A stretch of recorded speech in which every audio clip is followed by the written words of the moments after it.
nakakagutom and then nakakaantok. Since ito yung tinitake ko, nag-try lang kasi kami ng husband ko before, nandun pa ako sa Pinas. So, until now, nagustuhan ko siya.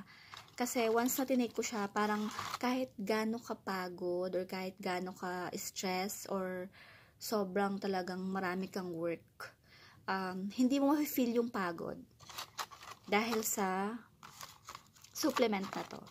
So guys, ito yung itsura niya. Actually, ito na. Halos mauubos ko na yung isang box. So sa isang box, 3 piraso na lang yung natira. Sa isang box, merong 60 capsules, guys. So, ang itsura niya is ganito.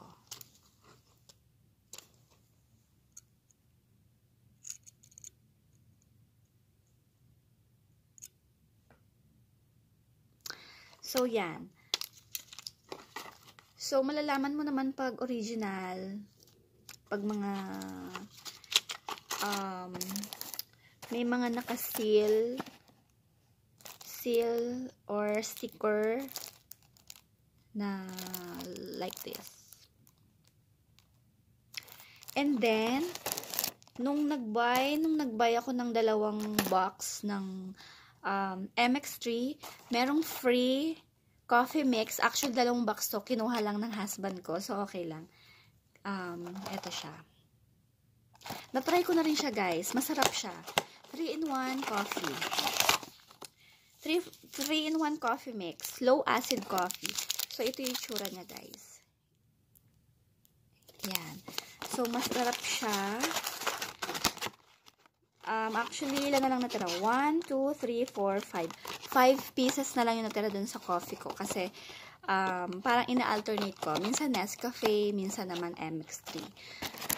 So, balik tayo guys sa capsule.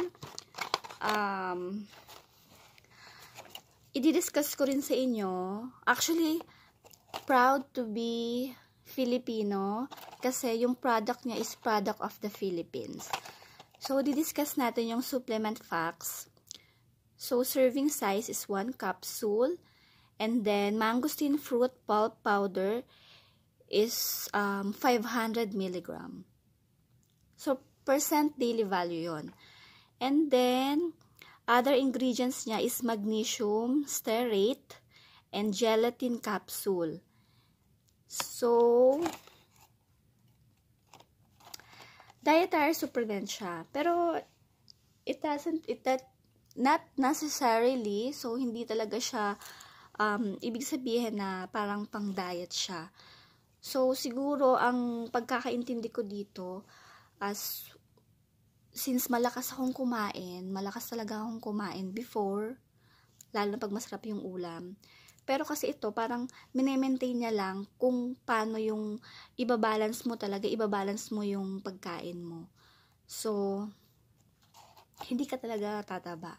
And at the same time, syempre, nagtatrabaho, galaw-galaw ng mga katawan, as in, halos lahat ng katawan na nagmo-move kasi naglilinis ka ng bahay. So, yan. And then, no approved therapeutic claims. So, guys,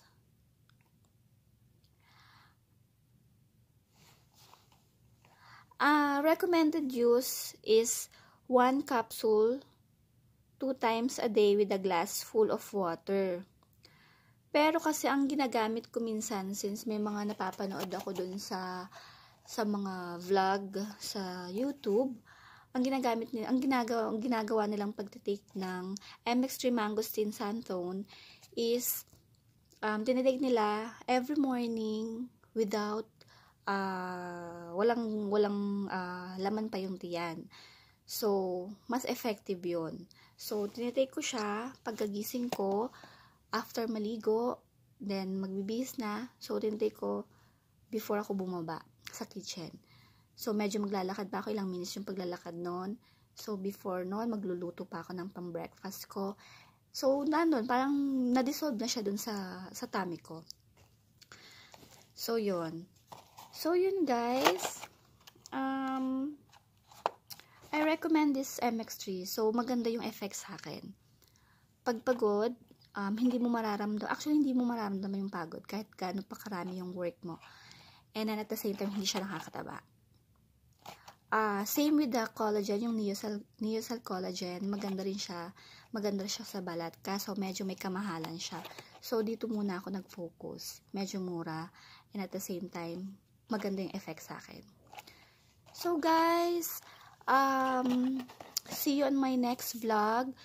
So, nga pala, before I will end this vlog, condolence to the Pulido family. Kasi namatay yung tita ko, si Mamita. So, sobrang close ko talaga siya. Sa ngayon, medyo nahihirapan pa akong mag-move on. Hindi ako makapagluksa. Wala ako sa Pinas, wala ako doon. So, at this, kahit papano, binibisi ko yung sarili ko para makalimutan ko yung sakit, yung lungkot na nararamdaman ko dito.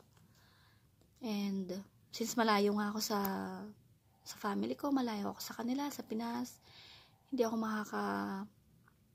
makakadalaw sa tita ko. And then, I hope maintindihan mo, Mamita. I miss you. I'm gonna miss you. Mamimiss kita, katulad ni Mama. And I hope magkita kayo ni Mama in heaven. And lagi nyo kami i-guide, lalo na yung mga apo nyo. And thank you for everything. Thank you.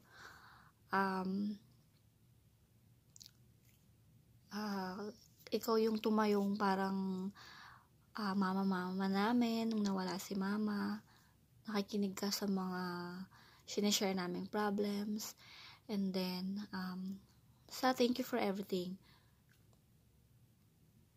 Sa lahat. So, kayo na pong bahala sa mga apo, sa mga anak nyo rin po, sa mga anak rin namin. And, kamusta nyo po ako kay Mama. And, I love you. I will miss you. And, thank you for everything. So, guys, baka magkaiyakan pa tayo dito. Naano ko na nga yung sarili ko na wag mo nang umiyak eh. Kasi ang hirap. Anyway, so, kapuso, kapamilya, kapatid. So, see you on my next vlog. Bye and good night.